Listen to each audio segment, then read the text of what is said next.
அனைவருக்கும் இனிய காலை வணக்கம். மனிதர்களாகிய நமக்கு அதிகப்படியான கோபம் வரும்பொழுது அதை எளிமையாக கடந்து செல்வதற்கு ஒரு அருமையான வழி. நாமும் முடிந்தால் இதை முயற்சி செய்வோம். ஞானம். யார் எப்படி அவமானப்படுத்தினாலும் கோபமே வராது அந்த துறவிக்கு. அந்த இரகசியத்தை அறிந்து கொள்வதில் ஒரு சிஷ்யருக்கு ஆர்வம். துறவி விளக்கினார். ஒரு ஏரியில் காலியான படகில் அமர்ந்து தியானம் செய்வது என் வழக்கம்.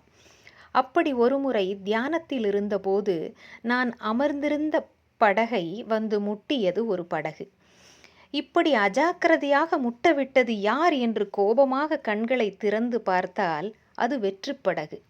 காற்றுக்கு அசைந்து அசைந்து வந்து மோதியிருக்கிறது. என் கோபத்தினை அந்த வெற்று படகிடம் காட்டி என்ன பயன்?